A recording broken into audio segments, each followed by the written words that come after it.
The Bronze Horseman, a Petersburg Tale is a narrative poem written by Alexander Pushkin in 1833 about the equestrian statue of Peter the Great in St. Petersburg and the Great Flood of 1824. While the poem was written in 1833, it was not published in its entirety until after his death, as his work was under censorship due to the political nature of his other writings. Widely considered to be Pushkin's most successful narrative poem, The Bronze Horseman has had a lasting impact on Russian literature. It is considered one of the most influential works in Russian literature, and is one of the reasons Pushkin is often called the founder of modern Russian literature. Quote, "The statue became known as the Bronze Horseman due to the great influence of the poem." Plot summary. The poem is divided into 3 sections, a shorter introduction and 2 longer parts. The introduction opens with a mythologized history of the establishment of the city of St. Petersburg in 1703. In the first 2 stanzas, Peter the Great stands at the edge of the river Neva and conceives the idea for a city which will threaten the Swedes, an open-air window to Europe. The poem describes the area as almost uninhabited. Peter can only see 1 boat and a handful of dark houses inhabited by Finnish peasants. St. Petersburg was in fact constructed on territory newly gained from the Swedes in the Great Northern War, and Peter himself chose the site for the founding of a major city because it provided Russia with a corner of access to the Baltic Sea, and thus to the Atlantic and Europe. The rest of the introduction is in the first person and reads as an ode to the city of the Petersburg. The poet-narrator describes how he loves Petersburg, including the city's stern, muscular appearance, its landmarks such as the Admiralty, and its harsh winters and long summer evenings. He encourages the city to retain its beauty and strength and stand firm against the waves of the Neva. Part 1 opens with an image of the Neva growing rough in a storm. The river is tossing and turning like a sick man in his troubled bed. Against this backdrop, a young poor man in the city, Evgeny, is contemplating his love for a young woman, Parasha, and planning to spend the rest of his life with her. Evgeny falls asleep, and the narrative then turns back to the Neva with a description of how the river floods and destroys much of the city. The frightened and desperate Evgeny is left sitting alone on top of 2 marble lions on Peter Square, surrounded by water and with the Bronze Horseman statue looking down on him. In Part 2, Evgeny finds a ferryman and commands him to row to where Parasha's home used to be. However, he discovers that her home has been destroyed, and falls into a crazed delirium and breaks into laughter. For a year, he roams the street as a madman, but the following autumn, he is reminded of the night of the storm and the source of his troubles. In a fit of rage, he curses the statue of Peter, which brings the statue to life, and Peter begins pursuing Evgeny. The narrator does not describe Evgeny's death directly, but the poem closes with the discovery of his corpse in a ruined hut floating on the water. Author Alexander Sergeyevich Pushkin was born in Moscow on May 26, 1799.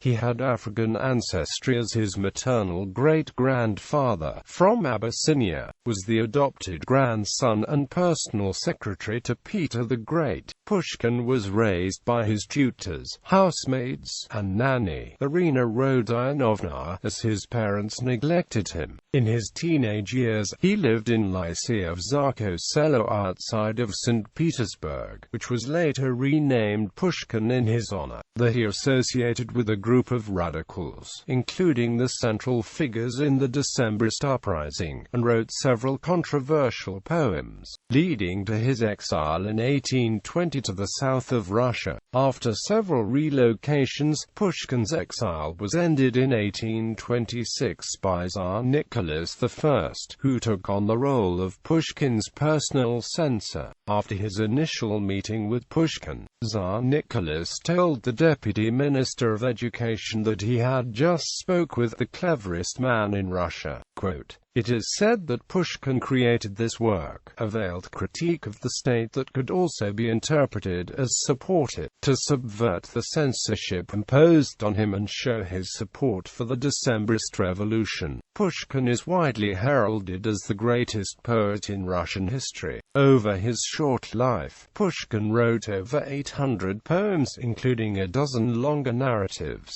His poetry is marked by his ability to create rhyme and rhythm from everyday speech, most commonly employing iambic tetrameter. Pushkin uses a variety of tones in his work, but is perhaps most remembered for his satirical humor and sociological criticism. In his final 4 years, Pushkin shifted his focus from poetry to prose. His historical novel The Captain's Daughter was his final masterpiece. Regardless of genre, Pushkin's linguistic genius is obvious and his influence on Russian writers is unparalleled. Genre. Formally, the poem is an unusual mix of genres. The sections dealing with Tsar Peter are written in a solemn, odic, 18th-century style, while the Evgenii sections are prosaic, playful and, in the latter stages, filled with pathos. This mix of genres is anticipated by the title. The Bronze Horseman suggested a grandiose ode, but the subtitle, A Petersburg Tale, leads one to expect an unheroic protagonist metrically. The entire poem is written in using the 4/4 iamb, one of Pushkin's preferred meters, a versatile form which is able to adapt to the changing mood of the poem. The poem has a varied rhyme scheme and stanzas of varying length. The critic Michael Wachtel has suggested that Pushkin intended to produce a national epic in this poem, arguing that the Peter sections have many of the typical features of epic poetry. He points to Pushkin's extensive use of Old Testament language and allusions when describing both the founding of Saint Petersburg and the flood, and argues that they draw heavily on the book of Genesis. Further evidence for the categorization of Pushkin's poem as an epic can be seen in its rhyme scheme and stanza structure, which allow the work to convey its meaning in a very concise yet artistic manner. Another parallel to the classical epic tradition can be drawn in the final scenes of Evgenie's burial, described as, "for God's sake." Quote, in Russian, this phrase is not one of chafing impatience, but of the kind of appeal to Christian sentiment which a beggar might make, according to Newman. Therefore, it is a lack of empathy and charity in Petersburg that ultimately causes Evgenie's death. The requirement that civilization must have a moral order is a theme also found in the writings of Virgil. However, he adds that the Evgenii plot runs counter to the epic mode, and praises Pushkin for his remarkable ability to synthesize diverse materials, styles and genres. What is particularly unusual is that Pushkin focuses on a protagonist that is humble as well as one that is ostensibly great. There are more questions than answers in this new type of epic, where an agnostic irony can easily find a place, while the unbiased reader would be forced to recognize as concerned with the profoundest issues which confront humanity. He concludes that if the poem is to be labeled a national epic, it is a highly idiosyncratic one. Historical and cultural context. Several critics have suggested that the immediate inspiration for The Bronze Horseman was the work of the Polish poet Adam Mickiewicz. Before beginning work on The Bronze Horseman, Pushkin had read Mickiewicz's Forefathers' Eve, which contains a poem entitled To My Muscovite Friends, a thinly veiled attack on Pushkin and Vasily Zhukovsky for the failure to join the radical Decembrist revolt of 1825. Forefathers' Eve contains poems where Peter I is described as a despot who created the city because of autocratic whim, and a poem mocks the falconet statue as looking as though he is about to jump off a precipice. Pushkin's poem can be read in part as a retort to Mickiewicz, although most critics agree that its concerns are much broader than answering a political enemy. There are distinct similarities between Pushkin's protagonist in The Bronze Horseman and that of his other work, Evgeny Onegin. Quote, originally, Pushkin wanted to continue Evgeny Onegin in this narrative, and instead chose to make a new Evgeny with a different family name, but that was still a caricature of Pushkin's own character. Both were descendants of the old regime of boyars that now found itself socially insignificant in a society where family heritage wasn't esteemed. The statue, the Bronze Horseman of the title, was sculpted by Etienne Maurice Falconet and completed in 1782.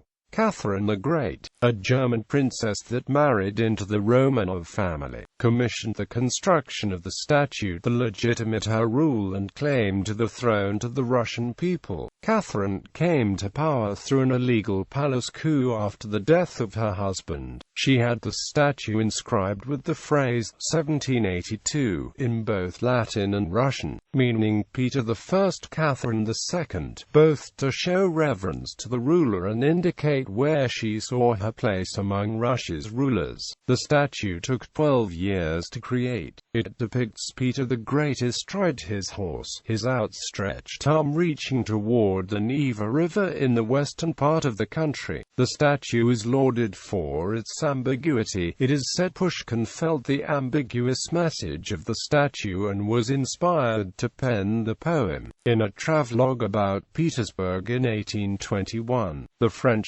statesman Joseph de Maistre commented that he did not know whether Peter's bronze hand protects or threatens the city of Saint Petersburg. Saint Petersburg was built by Peter the Great at the beginning of the 18th century, on the swampy shores and islands of the Neva. The difficulties of construction were numerous, but Peter was unperturbed by the expenditure of human life required to fulfill his vision of a city on the coast. Of the artisans whom he compelled to come north to lay the foundations of the city, thousands died of hardship and disease, and the city, in its unnatural location, was at the mercy of terrible floods caused by the breaking up of the ice of the Lake Ladoga just east of it, or as on the occasion described in the poem by the west wind blowing back the Neva. There had been one such devastating flood in 1777 and again in 1824, during Pushkin's time, and the flood modeled in the poem, and they continue to this day. Themes: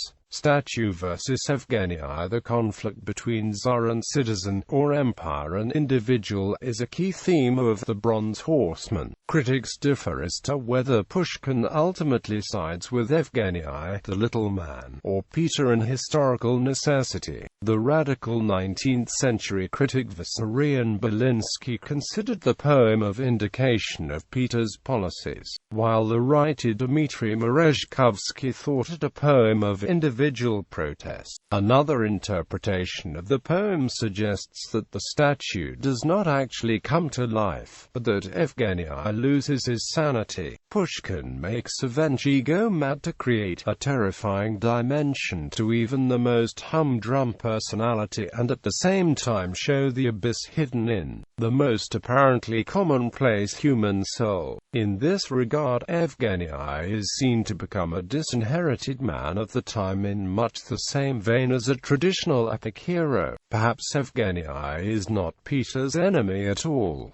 According to Newman, is too small for that. Quote, instead, the heroic conflict of the poem is between Peter the Great and the elements, while Evgeny is merely its impotent victim. As Evgeny becomes more and more distressed at the disappearance of his fiancée, his increasing anxiety is juxtaposed with the indifference of the ferryman who rows him across the river. Newman thus calls into question whether or not Evgeny is justified in these feelings, and how these feelings reflect his non-threatening position in relation to the statue. man's position in relation to nature. In the very act of conceiving and creating his city in the northern swamps, Peter has imposed order on the primeval natural scene depicted at the beginning of the poem. The city itself, graceful yet austere in its classical design, bulks as much as the Vulcanite statue, Peter's living monument, carrying on his struggle against the wild, tumultuous Finnish waves. Its granite banks may hold the unruly elements in check for most of the time, but even though helpless against such a furious rebellion as the flood of 1824, the wave's victory is, admittedly, short-lived. The flood soon recedes and the city returns to normal. Even so, it is clear that they can never be decisively defeated. They live to fight another day. A psychoanalytical reading by Daniel Rancourt-Leferrier suggests that there is an underlying concern with Couvade syndrome, a male birthing in the poem. He argues that the passages of the creation of Petersburg resemble the Greek myth of Zeus giving birth to Athena, and suggests that the flood corresponds to the frequent use of water as a metaphor for birth in many cultures. He suggests that the imagery describing Peter and the Neva is gendered. Peter is male and the Neva female. Immortality, higher authority, is represented most clearly by Peter. What is more, he represents it in a way which sets him apart from the mass of humanity, and even from such run-of-the-mill autocrats as Alexander I. Only in the first 20 lines of the poem does Peter appear as a living person. The action then shifts forward abruptly by 100 years, and the rest of the poem is set in a time when Peter is obviously long since dead. Yet despite this, we have a sense throughout of Peter's living presence, as if he had managed to avoid death in a quite unmortal way. The section evoking contemporary St. Petersburg, Peter's youthful creation, in which his spirit lives on, insinuates the first slight suggestion of this. Then comes a more explicit hint, as Pushkin voices the hope that the Finnish waves will not disturb great Peter's ageless sleep. Peter, we must conclude, is not dead after all. He will awake from his sleep if danger should at any time threaten his capital city, the heart of the nation. Peter appears not as an ordinary human being but as an elemental force. He is an agent in the historical process, and even beyond this he participates in a wider cosmic struggle between order and disorder. Yevgeny is accorded equal status with Peter in purely human terms, and his rebellion against state power is shown to be as admirable and significant in its way as that of the Decembrists. Yet turning now to the question of Yevgeny's role in the wider scheme of things, we have to admit that he seems an insignificant third factor in the equation when viewed against the backdrop of the titanic struggle taking place between Peter and the elements. Yevgeny is utterly and completely helpless against both. The flood sweeps away all his dreams of happiness, and it is in the river that he meets his death. Peter's statue, which at the first encounter during the flood had its back turned to Yevgeny as if ignoring him, later hounds him mercilessly when he dares to protest at Peter's role in his suffering. The vast, impersonal forces of order and chaos, locked in an unending struggle, these, Pushkin seems to be saying, are the reality. These are the millstones of destiny or of the historical process to which Yevgeny and his kind are but so much grist. Symbolism. The river Peter the Great shows the river and all of its elemental forces as an entity worth combating. Peter harnesses it, dresses it up, and transforms it into the centerpiece of his imperium. Quote, however, the river cannot be tamed for long. It brings floods to Peter's orderly city as it seethes up from below, manifesting itself in uncontrolled passion, illness, and violence. It rebels against order and tradition. It wanders from its natural course. Quote, before Peter, the river lived in an uneventful but primeval existence, and though Peter tries to impose order, the river symbolizes what is natural and tries to return to its original state. The river resembles Evgeny not as an initiator of violence but as a reactant. Peter has imposed his will on the people and nature as a means of realizing his imperialistic ambitions, and both Evgeny and the river try to break away from the social order and world that Peter has constructed. The Bronze Horseman. The Bronze Horseman symbolizes Tsar Peter, the city of St. Petersburg, and the uncanny reach of autocracy over the lives of ordinary people. Quote, "When Evgeny threatens the statue, he is threatening everything distilled in the idea of Petersburg." Quote, "At first, Evgeny was just a lowly clerk that the Bronze Horseman could not deign to recognize because Evgeny was so far beneath him. However, when Evgeny challenges him, Peter engages the world of Evgeny as a response to Evgeny's arrogance. The statue stirs in response to his challenge and gallops after him to crush his rebellion. Before, Evgeny was just a little man that the Bronze Horseman would not bother to respond to. Upon Evgeny's challenge, however, he becomes an equal and a rival that the Bronze Horseman must crush in order to protect the accomplishments he stands for." Soviet analysis. Pushkin's poem became particularly significant during the Soviet era. Pushkin depicted Peter as a strong leader, so allowing Soviet citizens to praise their own Peter. Joseph Stalin. Stalin himself was said to be most willingly compared to Peter the Great. A poll in literature.It Sovremennik in March 1936 reported praise for Pushkin's portrayal of Peter, with comments in favor of how the Bronze Horseman depicted the resolution of the conflict between the personal and the public in favor of the public. This was in keeping with the Stalinist emphasis of how the achievements of Soviet society as a whole were to be extolled over the sufferings of the individual. Soviet thinkers also read deeper meanings into Pushkin's works. Andrei Platonov wrote 2 essays to commemorate the centenary of Pushkin's death, both published in literature.It. In Pushkin, Our Comrade, Platonov expanded upon his view of Pushkin as a prophet of the later rise of socialism. Pushkin not only divined the secret of the people, wrote Platonov, he depicted it to the Bronze Horseman, where the collision between Peter the Great's ruthless quest to build an empire, as expressed in the construction of St. Petersburg, and Evgeny's quest for personal happiness will eventually come together and be reconciled by the advent of socialism. Joseph Brodsky's A Guide to a Renamed City shows both Lenin and the Horseman to be equally heartless arbiters of others' fates, connecting the work to another great Soviet leader.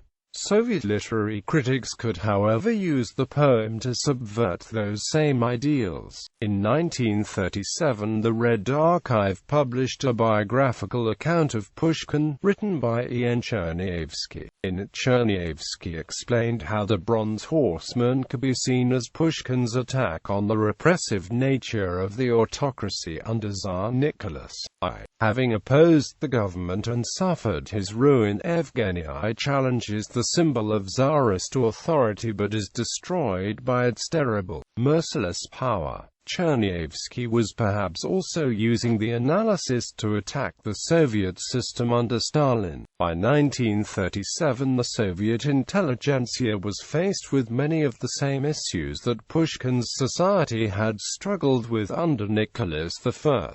Chernyavsky set out how Evgeny was a symbol for the downtrodden masses throughout Russia. By challenging the statue, Evgeny was challenging the right of the autocracy to rule over the people. Whilst in keeping with Soviet historiography of the late Tsarist period, Chernyavsky subtly hinted at opposition to the supreme power presently ruling Russia. He assessed the resolution of the conflict between the personal and the public with praise for the triumph of socialism, but couched it in terms that left his work open to interpretation, that while openly praising Soviet advances, he was using Pushkin's poem to criticize the methods by which this was achieved. legacy and adaptations. The work has had enormous influence in Russian culture. The setting of Evgenie's Defiance, Senate Square, was coincidentally also the scene of the Decembrist revolt of 1917.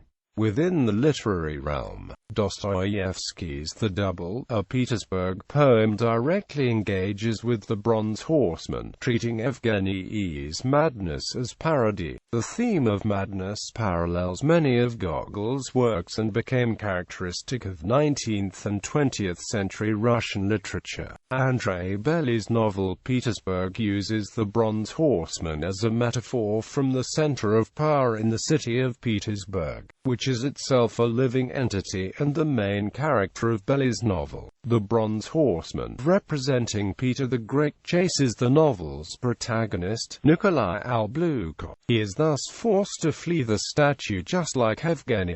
In this context, Bely implies that Peter the Great is responsible for Russia's national identity that is torn between Western and Eastern influences. Other literary references to the poem include Anna Akhmatova's poem Without a Hero, which mentions the Bronze Horseman. First is the thudding of unseen hooves. Quote, later on, the epilogue describes her escape from the pursuing horseman. In Valery Bryassov's work, To the Bronze Horseman, published in 1906, the author suggests that the monument is a representation of eternity, as indifferent to battles and slaughter as it was Evgenie's curses. Reinhold Glier made the story into a ballet, and Nikolai Mayakovsky's 10th Symphony was inspired by the poem.